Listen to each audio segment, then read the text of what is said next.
In this video, I'm going to show you how you get to generate, score, and validate your ideas step by step so that you can stop overthinking it and get started with your dream business. So grab a notebook, a pen, and then let's dive in. My promise to you is quite simple. By the end of this video, you're going to walk away with 1 to 3 clear testable business ideas. You'll also have yourself a simple proven framework. And lastly, you'll get to have a 48-hour plan to validate your ideas. So that is my promise. Now, there's a simple rule of thumb that I want you to always have, and that is good business ideas will always live where there are 3 things that get to overlap. That is pain, money, and access. So, meaning that in your quest to find one, always ensure that you start with problem and not the passion, and always get to focus on spaces where you can reach this month and not just someday in the future or someone in 10 for like 20 years from now. Okay, so the first thing you really need to do is you've got to pick your audience. So get to choose your audience. Now what you have to do here is that get to list 3 to 5 groups you can reach out based on these 3 things I'm about to mention. And that is 1, you've got to do that based on skills. You've got to do that based on work history, and you've got to reach them out based on your network.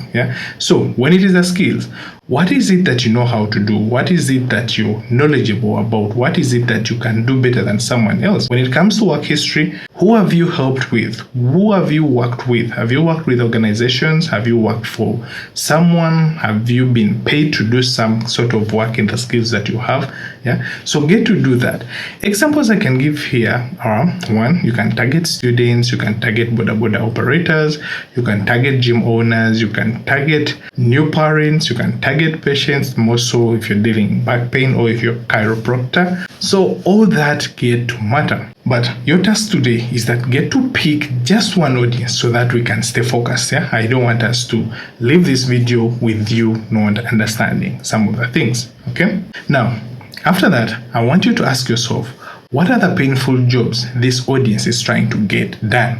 So when I say this audience, I mean the audience you picked yourself in the previous step, where you had to choose from either borders or students or new parents or gym owners. So what are the painful jobs that they need or that they're trying to get done with? So your role is to find those painful jobs and try to understand them better. As something you need to do is that you really need to look deeper into the frustrations that the audience you picked. So let me say you're focusing on gym owners. Find out what is it that is really frustrating them, or that is really frustrating their audience. It could be like slow incomes coming in. It could be like no clients coming in. It could be that it is so costly to acquire a client. It could be there could be so many frustrations. A pro tip here is that you can find these pains in people's DMs. You can head out in comments. You can go search out reviews on certain gyms or certain businesses. You can even run some quick conversations with real people.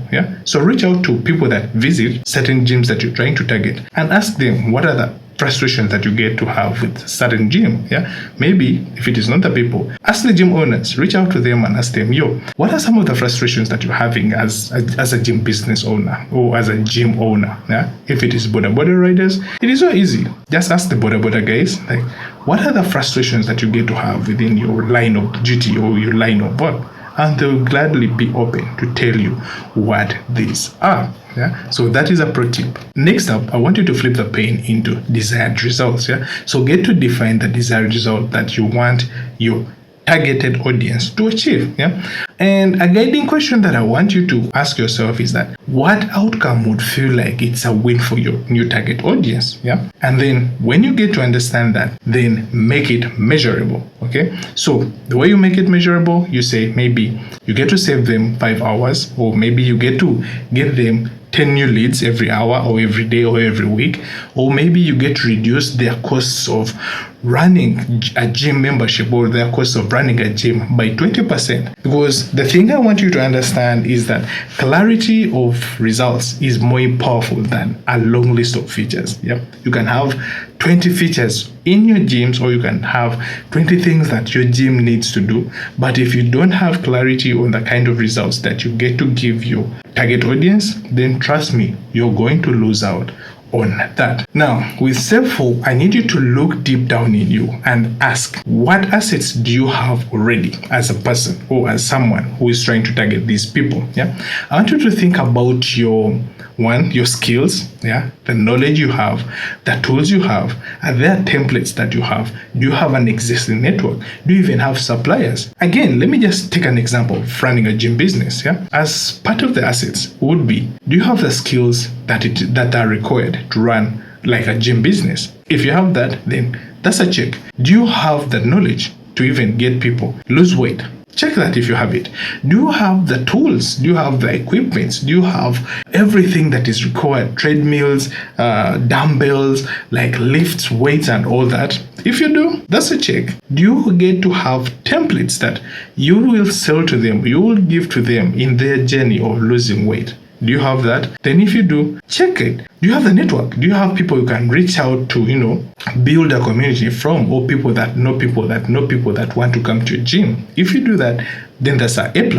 And then lastly, do you even have suppliers? Do you have suppliers for your creatines, like your proteins, or whatever supplements you get to sell in the gym? This is just an example. Feel free to do that with new parents, border riders, students. The whole essence here is that you need to ask yourself whether you have what it takes to get your target audience to have the results. So basically you're leaning into your powers. Now we head over to step 5. So step 5 is your menu of idea generators. Okay, so with this step, what you get to do is, 1 is get to productize your service.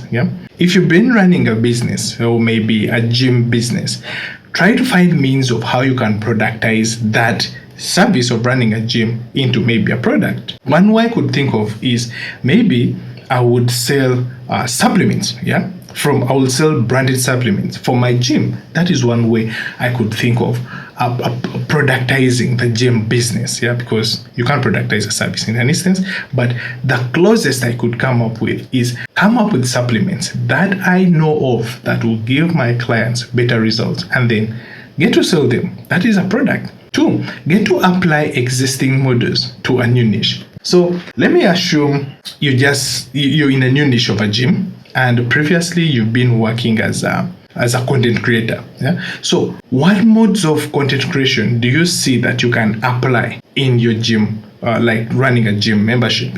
So maybe you can start and maybe doing content for your gym so that you get to attract new leads. That is one way, because previously that is proven to work in the content related businesses. So you also get to apply that.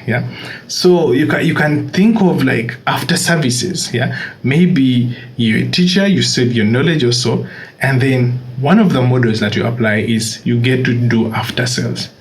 So apply that to your gym. So I'm just giving examples. And then the other thing is, get to remove a step or try to automate something. So with removing a step, maybe you have about 10 to 15 steps that are required for someone to just lose 1 kilogram of body fat. And all that, there is maybe 5 key ones that are really necessary. So you can remove all the 10 and be left with just 5 key ones. Then you're going to reduce on the friction. You're also going to reduce on the amount of time it is going to require you to engage with a client.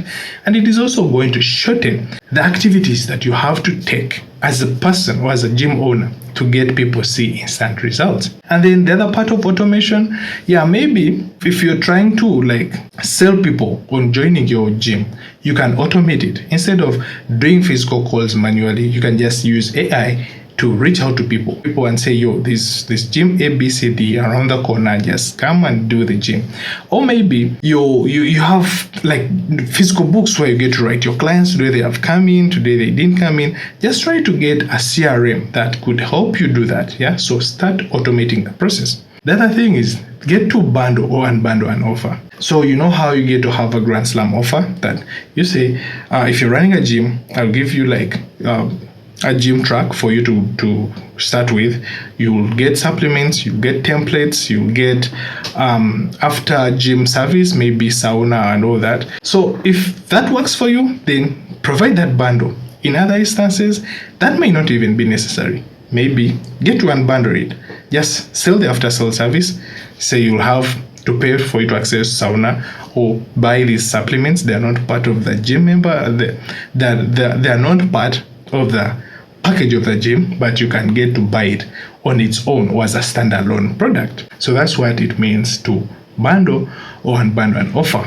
And then sometimes you can combine teaching with tools. Okay, so teaching, it could be maybe you do a content kind of structure that you show people how you lift dumbbells, and then by showing them or teaching them how to lift dumbbells, you get to sell dumbbells as well. Yeah, so as they learn how to lift dumbbells, they also get to buy your dumbbells, and then they watch as they learn or they practice what they are learning. A pro tip I want you to do here is that just run your audience and the pains through this menu, and the ideas will always pop. Yeah, so sit down, analyze your audience, analyze what you need to do, and then eventually you'll come up with a working idea generator. You could either do a combining teaching and with tools, or maybe do a bundle, or you do automation, or remove a step, or apply an existing model, or even come up with a service. So just get to sit down with your audience and study them. Okay, now step 6 is pro map. This is a 3-letter word that is going to help us as we try to map out the whole process. And basically, pro stands for problem, results, and offer. Yeah, so write down the top pain or the top problems that your audience gets to face. Maybe they can't lose weight, maybe they struggle with getting clients, maybe they don't get, it is too costly for them to get clients, it's too costly for them to advertise their goods, it is too costly for them to work in harsh climate. Yeah, so sit down, write down 3 or the top pains that your audience gets to have. That would be the problems. Second, you get to write down or measure the results that you can get to have, or you can get them have. Remember the previous we said 1, you can either say you're going to get them have the results of getting 10 clients every week, or you're going to save them 5 hours every day, or maybe I'll say I'll get to get your free leads without you even ever spending money on ads. So that could be the way you get to measure the results. And then lastly, you present your offer. That is, how do you get to deliver whatever you said that will give them the results that you're going to measure. Maybe you say, the way I'm going to do this, I'll come to your gym and train the people that are reaching out to people, and then you get more leads that are coming in. Or you say, I'll be the one to do some stuff for you so that you save yourself 5 hours of your time. Yeah, so whichever way you get to do it, but just note that down. Remember, always apply the promo. It's always going to help you always turn those messy ideas into clear offers. Okay, and to narrow this down, we are going to use the ICE score, and that is step 7. We score with the ICE. So ICE really stands for impact, confidence, and ease. Yeah, so what we are going to do here is that we are going to rate each of the problems or each of the solutions on the scale of 1 to 10. Yeah, so what we get to do is that we add them up, and the one with the highest score line is what we go with. So why we are doing this is because we are trying to remove the guesswork, and that is going to keep us from getting stuck in some decision making stuff. Yeah, so how we do it would say, on a scale of 1 to 10, will the 10 clients be useful to this gym guy? You would say maybe an 8. That is good. And then when it comes to confidence, how confident are you that you will get this guy the 10 clients? You also rate that 1 to 10. And then the ease of use, will it be easy for you to get them the 10 clients, or will it not be easy for you to get the 10 clients? You rate that. So you do that with all the offers that you're going to get. And when you get to add up everything, the one with the highest score is what you're going to go with. This leads us to step 8. And with this, you don't just have to sit on an idea. So what we are going to do is that we are going to try and validate it in the next 48 hours. So how do we get to validate an idea? So the first thing you're going to need to do is we are going to write 1 sentence offer. I've been making videos about this, but if you want, you can check them out. The next thing we get to do is we make a simple mock-up and get to share it with about 20 people, either through direct message or calls or groups or interaction. Yeah. So a simple statement offer would be like, I help gym owners get clients within 48 hours. That is it. no risk, no what. So when you get to have that, what you get to do is create up a simple mockup. It could be a flyer, it could be just a text message, it could be an email, it could even be a call, and then share it with people you know, your network, people you trust, or even strangers. And the reason you're doing this is that you're trying to get 3 calls or 3 or 10 people that get to show interest in whatever you're trying to solve. When you do that, then it proves that the idea you have in mind, it's already proven. There is a need for it, and then there are people who are willing to do that. And a pro tip I can give here is that if you're even bold enough, you can get to pre-sell with refundable deposits. Yeah, you get to ask people, yes, so since you've shown interest, you can pay 50% down and then 50% when you come and start the actual work. So that way, it even gives you a more clear step and money that gets to come in before you even start working. Step 9 is MVPs and your first 10 clients. Yeah. So now once we've validated the ideas, we're using our 48-hour plan, then we get to build the smallest possible version. Yeah. So this could be, if you're dealing in services, maybe you get to deliver manually. Or if you're doing digital products, maybe you get to launch a version of your MVP, like minimum valuable product version 0.1. Yeah, it could be a template, it could be a guide, but you start up with something simple, something quick. If you're dealing in e-commerce, then this could be, maybe you start with a test product. If you're selling mouses like this, maybe you give out a test product to see how people get to react with this. Yeah. So when all this is done, you get to document the results and collect testimonials.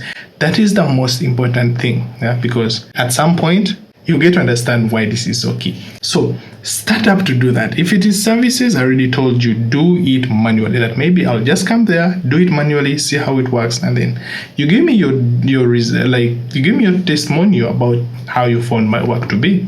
Yeah. If it is products, you launch your 0.1 version to see how people get to interact with it, to get feedback, to understand, will it even give them results? Yeah. So that is how you get to land your first 10 clients. This wouldn't have been a complete video if we don't get to talk about the traps or the common pitfalls that people get to have as far as having business ideas is concerned. Yeah. So the first common pitfall is building before you talk to buyers. So this is a common mistake. Most times you start up with, you get to have an idea as a person. So you build up your own thing without even interacting with people. People who do this keep forgetting the fact that it is not them who are going to buy, but it is the buyer themselves. And that is why it is always key, or it is always important to start up with a simple MVP, a version 0.1 that you get to give to people.